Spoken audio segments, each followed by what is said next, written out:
Okay, so once you figured out the exact size that you want your artwork, you printed it out, you've approved it, that this is the scale that you want to actually have it printed, you're good to go. Your artwork should already be grouped, all that good stuff. So what we're gonna do is we're gonna add a new layer, and on that layer, we're gonna call out all the measurements.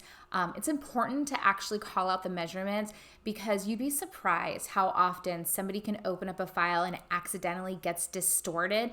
And so just by having the actual number measurements there, whoever printed it can just get a ruler and double check that it's correct, because you're investing a lot of money to burn these screens and you don't want them to burn the wrong size. So it's really important to learn how to do this. So again, your artwork's been finalized by you, you've approved the size, you've grouped it together. So now the next step is to open up your layers window. So if it's not already open, you can go over to window. It's alphabetical, L for layers.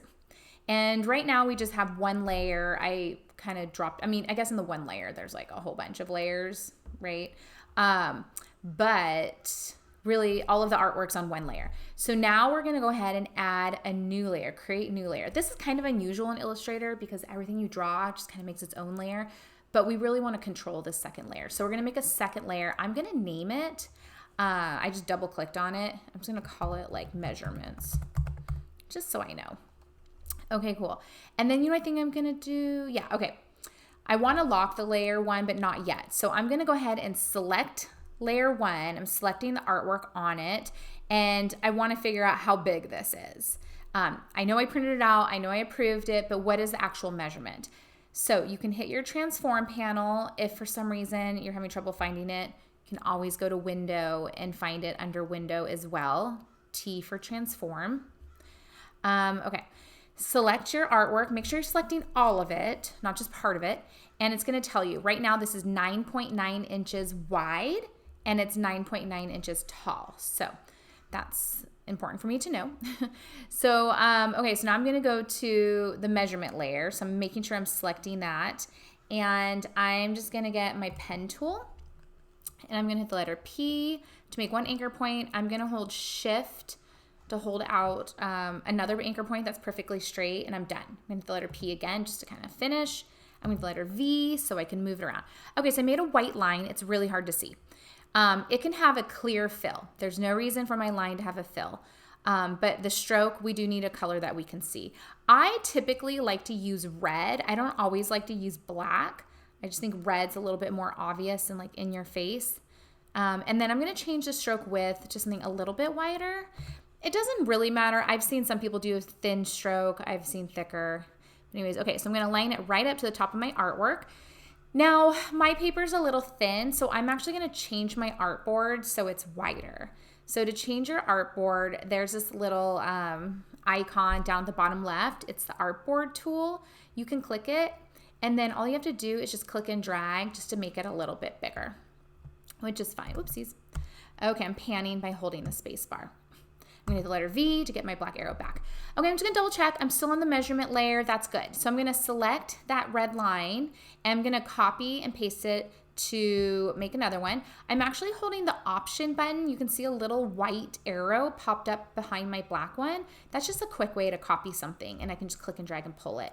I was holding Shift as I pulled it so they stayed aligned, and then when I was done, I let go of the mouse and then I let go of Shift and Option. Okay, so there we go. Now, I'm going to select my artwork. My artwork is 9.9 inches. Okay, I'm going to go back to make sure I'm on the measurement layer, which I am. I'm going to type. So I'm going to hit the T for the type tool, and I'm just going to type 9.9 inches. I'm going to hold down Command so that I can click on the artboard. I'm going to hit letter V to change to the black arrow, and then I'm going to click and drag. I'm holding Shift. I just want to make it kind of big. So I might say 9.9 inches, let's see here, tall. Okay, let me double click it again. I'm going to hit the letter V, click, click. There we go. TA, okay. Okay, that's a little big. Maybe I'll hit the letter V and just make it a little bit smaller.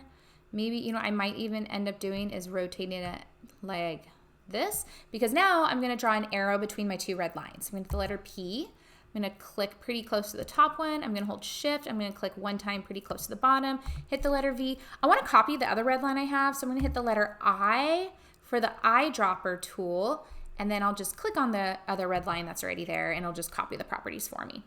Now, I want to add some arrowheads, so I'm going to click this line, and we're going to open up our stroke palette.